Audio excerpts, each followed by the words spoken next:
Hey everyone, it's Dr. Armstrong at Forever Family. It's been a while since we had a video, so I'm trying to work on getting those back up for you. Little Mila is here getting her nails trimmed. So we get a lot of questions from clients about how to do nail trims, how short to make them, what kind of clippers to use. And some of that depends on your dog or your kind of style for how short you want them. But in general, we use these really large dog trimmers on most dogs and cats. Really small animals, we might use a smaller set, but this is kind of our go-to for nail trims. A lot of dogs and cats do really well with kind of minimal restraints. You know, they don't want to feel vulnerable or stressed out. So kind of holding them in this way where they can just stand here is nice. So I've already done 3 of little Mila's nails, or 3 of her feet, and she did so well with them. And the way that I do the back feet is a lot of times I'll kind of come over here and do them sort of like a horse, where she can kind of just stand, and I'll pull them back this way and do the nail trims here. So you can see that I already did these back here. And you kind of want to look at the cross section of the nail. So she has black nails. It's really hard to see the vein that runs in the nail.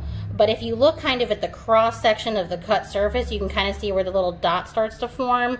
That's kind of when we want to stop, because we know that if we go any closer, they might start bleeding. Okay, so that's kind of how I do the back. So she's just standing here, just like a horse. I kind of scoop in, just pick it up, and then I'm right here doing her nails, put it down, do the other side. Okay, so super easy. Then we're gonna come up here and do her front. So again, she's just gonna stand here with Sarah. We're just gonna pick up her front foot. And then these I still need to cut. So sometimes too, we like to cut a little bit and kind of see if we need to go more, okay? So I'm starting to see the dot, but I'm gonna go just a tiny bit more. Oh, okay, oh, good girl. And so I know there between her reaction of it being a little bit sensitive and I can see that dot starting to form that I have to stop, or it might start hurting, or she might start bleeding, okay? We're gonna do this nail. Good girl. There you go, yep. And that's pretty normal for them to kind of pull their feet away. It feels a little weird. So here you can see it cracked a little bit. So I'm gonna kind of just pull this little crack off. You see that? So their nails kind of shed a little bit too. Good girl. There we go. And again, you start to see the cross section, so I'm gonna stop. Okay, let's do this one. Good girl, Mila. Good girl. Okay, good. And then we're gonna do these last 2. Hang on, you're almost done, big girl. You're being so good. So patient. Okay, there we go. And then sometimes these little ones, I just kind of get the sides off. Okay, so that looks good. And then don't forget about your dew claw. So they have dew claws up here too. You can kind of see how long and curvy that one is. I sort of go where I kind of start to see the curve change. And I'm gonna do that, and then I might get a little bit more. We try to do a nice short nail trim for pet parents. So that looks perfect, okay? So I also wanna show you one more thing. So this is, you know, a dog nail trim with a really well-behaved dog. Not all dogs are this good. Sometimes we have to give them some happy pills before we can do a good job on their nails, because we don't wanna stress them out or restrain them too heavily. I'm also gonna show you some of the septic powder we use if we do get too short, or if the nail is bleeding. It happens all the time. Don't feel bad about it. We try to minimize it, but it does happen. So I'm gonna show you what that powder looks like.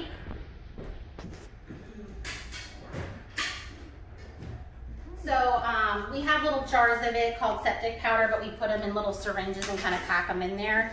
And it's kind of sort of like a yellow powder that's a septic powder with a local anesthetic in it.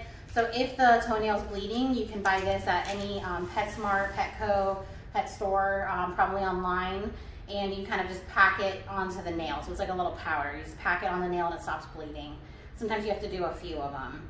If you don't have this at home and it's 2 a.m., you could use a soft bar of soap. So you get like a bar of soap and you get it wet so it's nice and soft. You can try cornstarch, flour, any of those kinds of things. Okay, so that's kind of a dog nail trim in a nutshell. She was a really good dog, really patient with us. They're not all that easy. We do understand how hard they can be at home, so we're here to help you. And I want to do a couple more videos with some other dog nails and some cats as well. Thank you.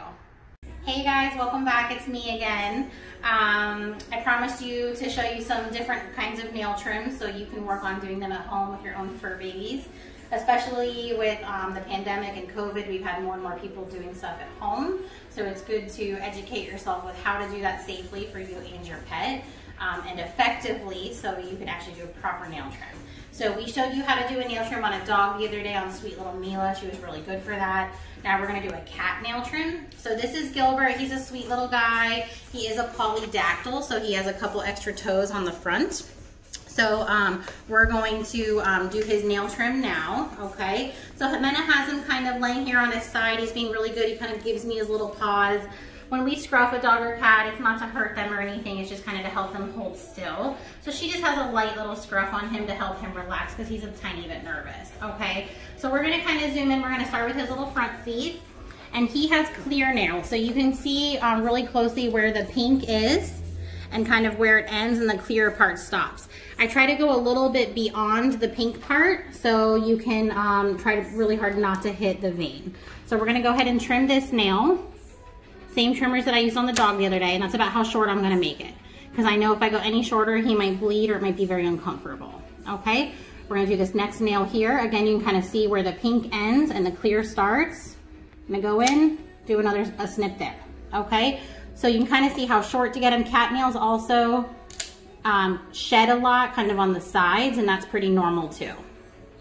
It is really important to make sure that your cat has a scratching post or a safe area at home to sharpen their nails. It is like an instinctual behavior for them, so we need to give them somewhere to do it other than your sofa. So make sure you get your cat a good scratching post, a little kitty condo. I'm gonna get a little more light so you guys can see.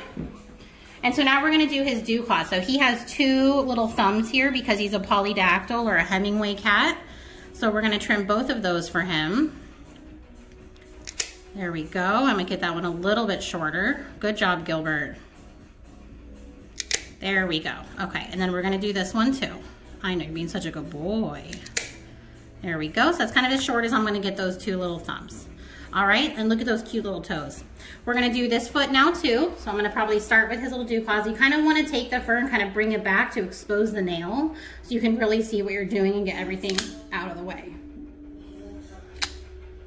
Okay, we're gonna do this toe. Again, I'm gonna kind of pull the fur back and kind of expose the nail a little bit more. And let's see. There we go. And same thing here. So expose the nail really good, pull the fur back. See what I mean? Kind of pull this back and kind of push out. I kind of push down between my pointer and my thumb to really get the nail to stick out. Okay, do this one. Okay. We got one more on here. There we go. So all his nails are trimmed on the front. Now we're gonna do his back feet. Here we go. And he's being so good and tolerant. So here we go, back foot. There we go. Exposing the nail, just doing a quick cut. He does go outside, so I'm gonna try to keep some of these a little long for him so he can protect himself. One more foot, little man. There we go, it's hiding, okay? There we go. And cats use their back claws a lot to climb trees and things like that. So I'm not gonna get those too short. Okay, so that's about it. So that's how to trim cat's nails, really quick and easy. Other things to think about too is if you have a cat who sharpens their claws on your furniture, there is a product called Soft Paws. I think you can get them on Amazon or at pet stores. But basically we trim the nails and we put a little super glue in it, and it's like a little plastic or silicone cap that kind of covers the end of the nail so they're not sharp.